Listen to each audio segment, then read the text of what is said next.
Yes, the Florida Gators beat the South Florida Bulls this past Saturday, but maybe a bigger takeaway is how good the young backfield is for the Florida Gators. We're going to talk about it here on Locked On Gators.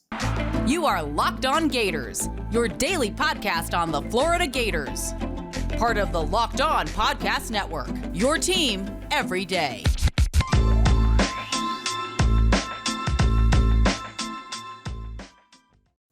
Hello, and welcome back to another episode of Locked On Gators, part of the Locked On Podcast Network, your team every day. Thanks for making Locked On Gators your first listen of the day. We're available daily and free wherever you listen to the podcast. Happy Tuesday. I'm Brandon Olson. Find me on Twitter at WNS_Brandon. Find my written work at Whole Nine Sports and Giants Country of SI.com. Before getting into today's content, just ask a like, subscribe, comment, review. You know the drill by now. I do appreciate, everybody that subscribes, leaves a review on Apple Podcasts, because usually the mean people do, so I prefer if a nice person does. But yeah, we're going to get into today's content, talking about the Florida Gators backfield, primarily, obviously, the running backs who have been excelling. In today's episode, we are not talking about Naquan Wright, who, by the way, this past Saturday against South Florida, played his best game of the season by a fairly sizable margin, if we're being honest about it. But today, we're just talking about the new running backs in the backfield. So we're not talking about Naquan because he was here last year. So that's why I do think that he's looking a little bit better. I still think that it's his ankle that's holding him back from being the explosive Naquan that we know. But again, we're talking about Montrell Johnson and Trevor Etienne today because they have been playing so dang good. Montrell Johnson, of course, is a sophomore running back who followed Billy Napier from Louisiana to the University of Florida, excelled last season in this offense, and was a big play home run hitter. This year, no different there. I believe Montrell Johnson is sixth in the SEC in rushing yards. He's got 240 rushing yards, 9.6 yards per carry. He's a beast this year. He's been, like I said, an explosive home run hitter. After contact, Montrell has 94 rushing yards. That's 39% of his yards coming after contact. That's honestly pretty dang good still. I realize that for some fans that have been listening to this show for a while, you might be like, that percentage isn't that high because last year I kept talking about, Dameon Pierce, 60% of his yards, Naquan Wright, 60% of his yards were all after contact. So it was like, okay, so what? But no, 39%, pretty dang good. More than a third of his yards are coming from after contact. The rushing direction for Montrell Johnson is honestly pretty dang good. He's been very evenly distributed with his carries, whether he's going in between the center and right guard, center and left guard, left tackle, right tackle, behind the right tackle, outside the right tight end, left tight end, wherever he's been going. Montrell Johnson has found success, more success to his right, but also just I think that that's pretty obvious. We could say like we got Osiris Torrance on the right side. You've got Austin Barber on the right side now, who, by the way, Austin Barber has been moving dudes in the run game. Like going into the season, I think I was prepared for him to be a solid pass protector because that's what I've been hearing. But man, he's a body snatcher in the run game. I'm very excited to see what happens with Austin Barber as he gets more experience and more playing time. Can't wait to see that. But yeah, Montrell Johnson has found more success to the right side of the offensive line. That's not surprising. We've been saying pretty much all season so far, all 3 games, we've been saying, the left guard is the weak spot here. It's the least consistent spot on the offensive line. It's the worry. So it makes, honestly, it's not surprising at all that the left side of the offensive line is not the more explosive side. But again, it's still been good with Montrell specifically. It just hasn't been as good as the right side. Montrell Johnson has also forced 8 missed tackles so far this season, so he's been pretty dang elusive. Which, by the way, when we talk about Trevor Etienne, that's the more impressive part. Montrell Johnson is a home run hitter. Like I've said multiple times on today's show alone, home run threat every time he touches the ball. 57.1% of Montrell Johnson's yards come on carries of 15 yards or more. That's his breakaway percentage. 57.1% of his yards come on these long runs, which I'm fine with. I realized that because I said this, I did Locked on Giants last week, and we were talking about Saquon Barkley, and I was like, look, Saquon Barkley is a home run hitter running back. He's boom or bust. Tyler Fornes this past Saturday talked about it with Adrian Peterson. He's like, look, like you see those carries where it's like 2, 3, 2, 1, -1, whatever it might be. And then there's a long run. Montrell Johnson's been pretty consistent picking up these big yards, but also you deal with, most of his yards came on these huge runs. I don't care. I don't care because odds are those huge runs are touchdowns. So I don't care. And that's what's happened with Montrell Johnson. He's just been a beast this year. And again, absolute home run threat. It's been beautiful to see. That's just honestly, it's so refreshing to see this explosive running game going. Montrell Johnson has had 9 carries go for 10 yards or more. So just chunk play after chunk play when you give the ball to Montrell Johnson. Billy, keep giving the ball to him. The other running back that we're talking about is a true freshman, Trevor Etienne, 7, as his brother Travis Etienne tweeted free 7 this past weekend. So far in the year, Trevor Etienne, 166 rushing yards, 7.5 yards per carry, 82 yards after contact, which is 49.4% of his yards. Almost half, a shade under half of his yards are coming after contact. Trevor Etienne, that's also a more impressive thing for me because Trevor Etienne, he's not a big dude. He's not this big, brawling, burly back. Montreal Johnson, he's got size, he's got thickness to him. Trevor Etienne doesn't yet. He's still fairly small. Needs to put on a little bit of weight, if we're being honest. And that's not a yards after contact thing. That's a pass protection thing for me. He hasn't been good in it so far. He's been getting the job done, but not good in it. And that's, if you've been listening to the show for a while, that's something I very genuinely care about a lot with running backs. Trevor Etienne so far this season, he's been an outside runner. He's not running much in between the tackles. Maybe that's contributing to why his yards per carry or his yards after contact is 50% of his yards, because he's going against corners and safeties and typically worse tacklers, or he's just getting a hand on him. He's not running through tacklers. Montrell Johnson's 39%, 94 yards after contact is more impressive because he's been running in between the tackles. But Trevor Etienne, I don't care how you're getting him. You're running through tackles. I don't care. You're running through arm tackles. You're shedding tacklers. I don't care what you do. He's also forced 9 missed tackles, so 1 more forced missed tackle than Montrell Johnson so far this season. Again, incredibly impressive. It's awesome to see. Breakaway percent is 62% of his yards came on carries 15 yards or longer. 7 carries so far of 10 or more yards. So Trevor Etienne, Montrell Johnson, absolute freaks so far. Combined 406 rushing yards on the season. Combined, I'm not good at math, and I'm doing this off the top of my head. 176 yards after contact between the two of them. They've forced 17 missed tackles so far. They've had 10 runs of 10 or more yards. They've done that 16 times. Montreal Johnson is the more complete back right now.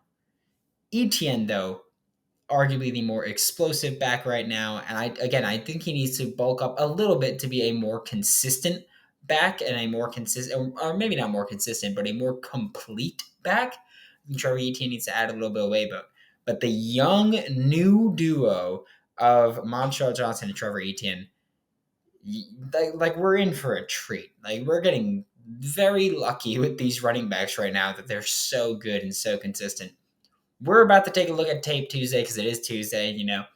That's what we do. Offensively, we're looking at Montreal Johnson's touchdown run this past Saturday and Keon Zipper's nice solid gain in the passing game.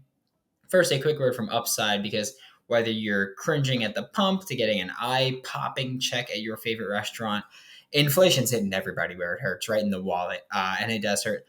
I'll tell you this. I bought a very popular brand of cookies today, a package of it.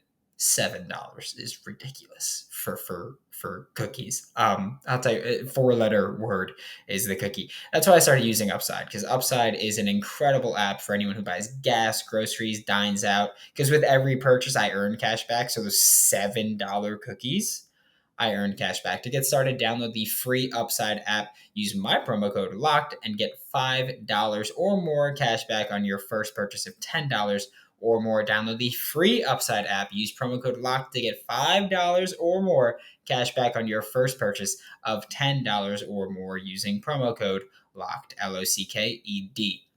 Thanks for making Locked On Gators your first listen of the day every day. We are available daily and free wherever you listen to podcasts. And everybody here, you're kind of getting used to this. You know the drill at this point. It's Tape Tuesday. So that means we're going to look at 4 plays, 2 offense, 2 defense. And yeah, that's what we look at here in this beautiful, beautiful Tape Tuesday. And you don't have to see my face that much. So there's that. You get to see that. We're going to look at it right now. And I'll tell you, this play was a thing of beauty. This is a beautiful zone run here.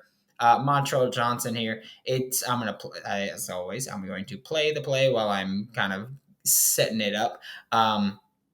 So Montrell Johnson here. You're lining up in pistol with twin tight ends on the left.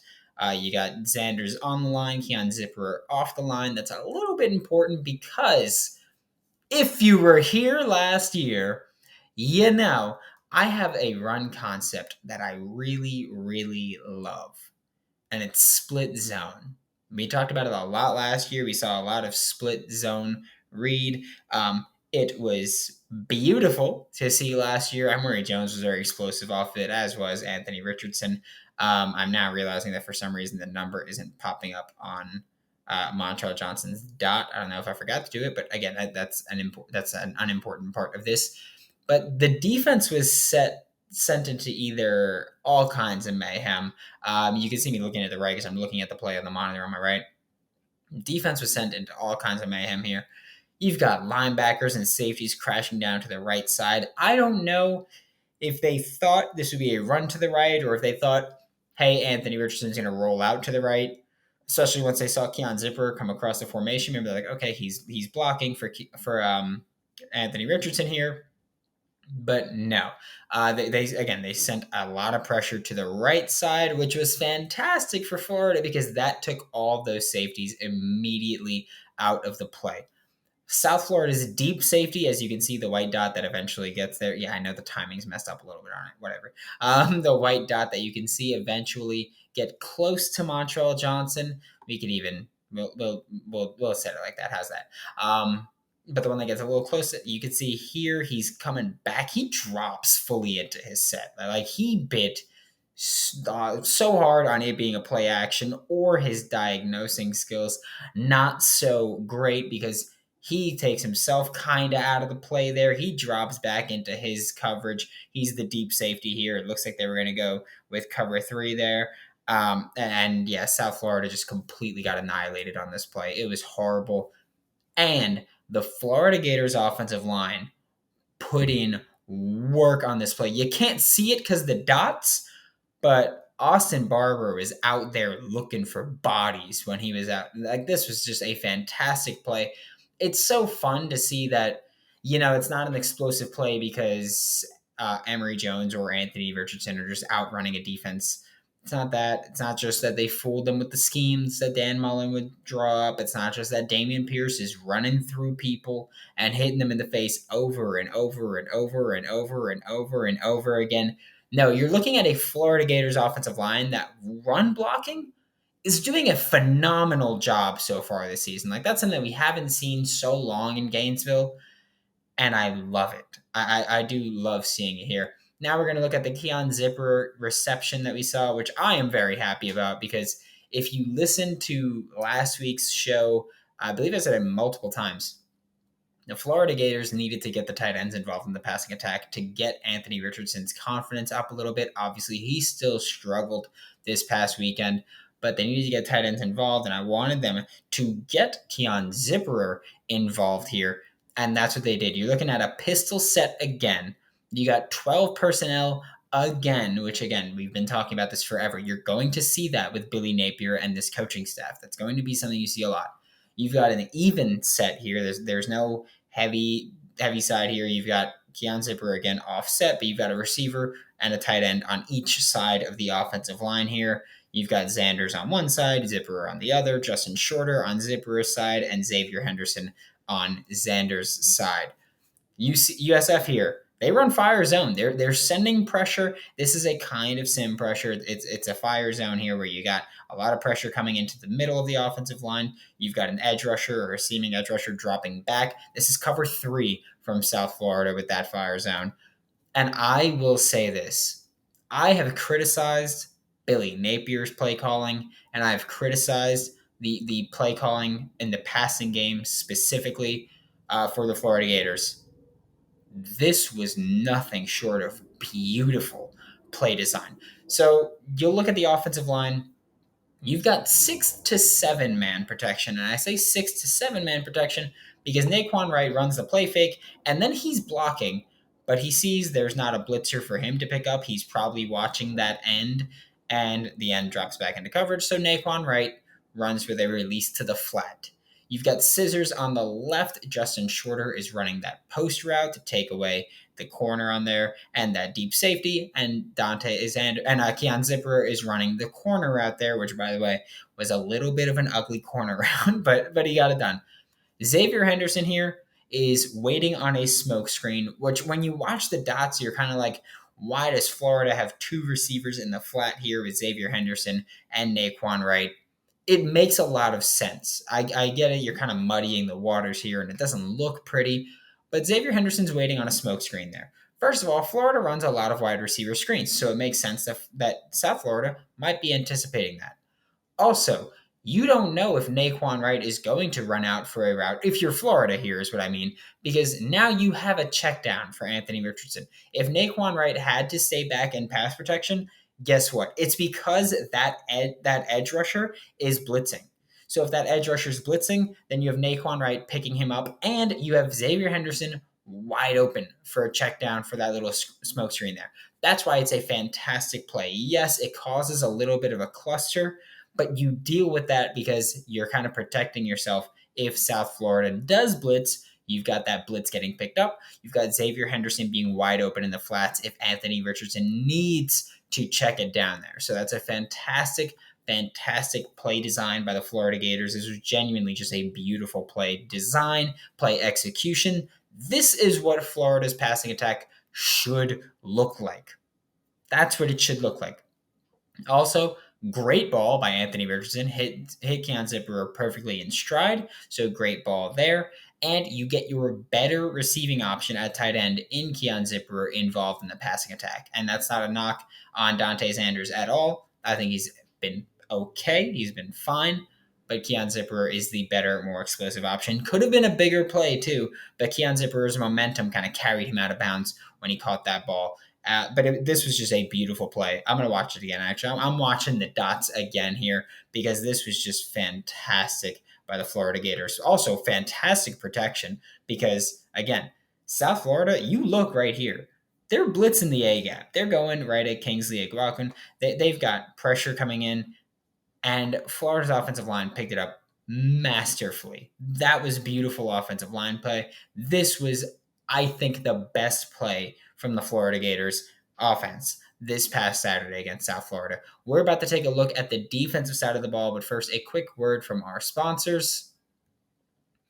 To wrap up today's show, we're looking at the Florida Gators defense. First play, Travis Johnson's interception. Next play, we're going to look at Brian Batty's 51-yard run, which wasn't great, but we'll talk about it. Travis Johnson's interception. Here, it's wild because you look at this defensive alignment right now. You've got everybody near the line of scrimmage. Everybody's within 5 yards of the line of scrimmage, except Trey Dean. Trey Dean is 20 yards off because it's 3rd and 11 in this situation. So you want Trey Dean to be able to watch what's happening and come downhill and attack. That's what you're looking for there.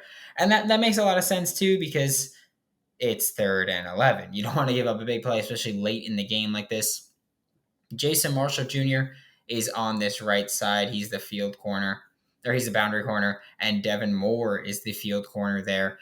I tweeted about this when I saw it happen, but this is a weird duo that we didn't see much of, but we did see here. Again, I'm cool with it. I have no problem with this being the duo.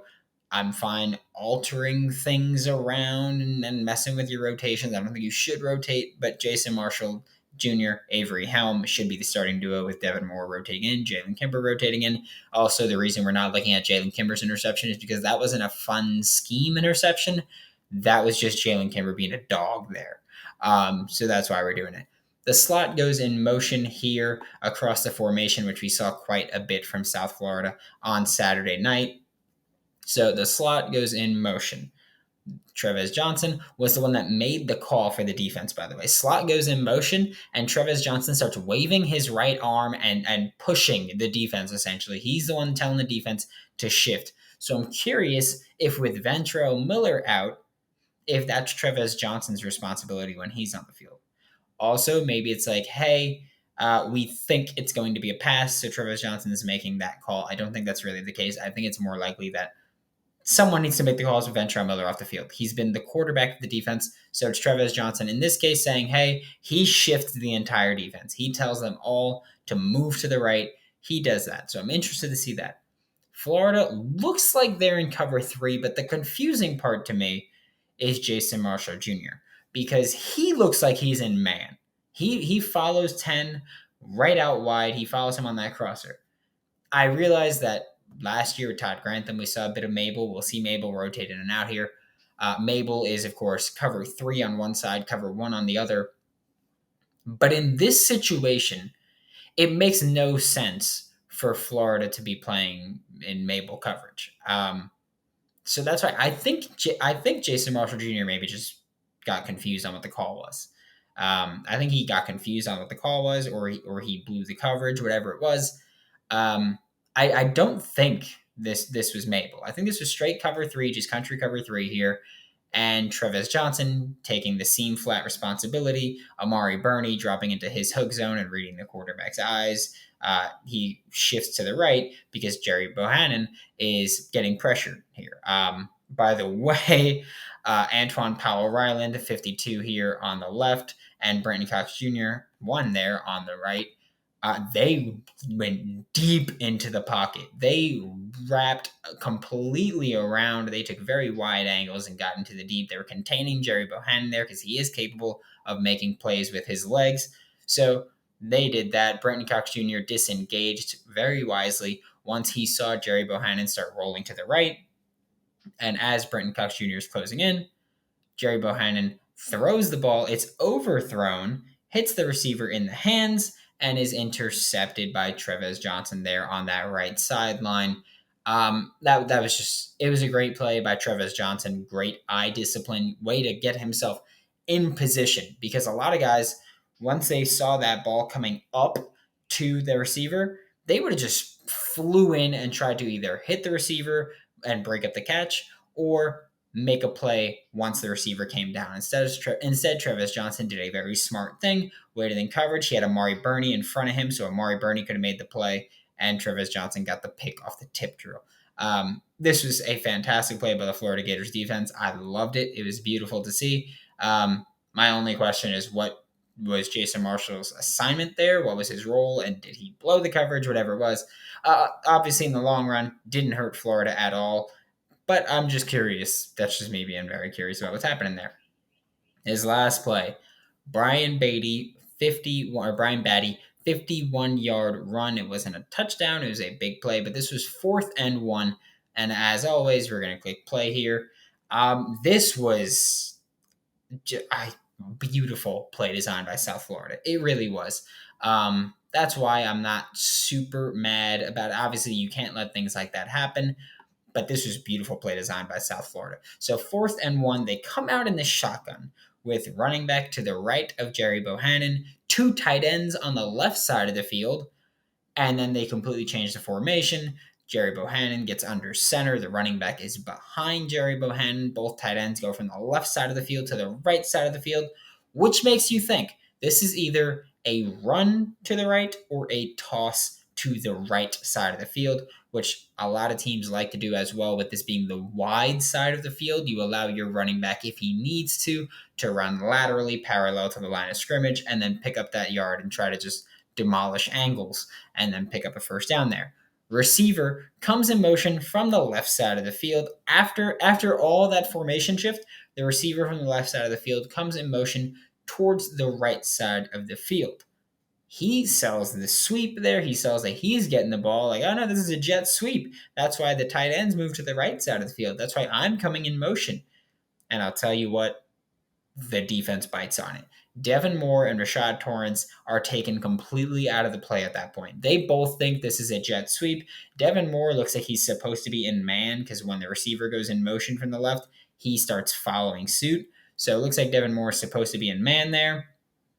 And he's taken out of the play. Rashad Torrance flies down on it, which again, I don't know what the run fits are, so I can't say if Rashad Torrance screwed that up, or if he, whatever it was. I don't know if he screwed that up, if he was supposed to watch contain there, whatever it was. I don't know. Whole defense, though, bites in on the fake. They all cut, and I say they bite in on the fake because they all cut towards the center. They all were like, okay, this is a run that's going to the right. You've got Antwell Powell-Ryland, you've got Javon Dexter, you've got Trey Dean, you've got Shamar James, all going to the right side of the field. They all go to the right side, or towards their left, I guess, and from the offense towards that right side. Antwell Powell-Ryland loses contain on the edge. It doesn't look like he was trying to set contain on the edge. So I don't know if he was supposed to just not contain and he was supposed to just get in the backfield quickly. Might have been his assignment, given that it's 4th and 1.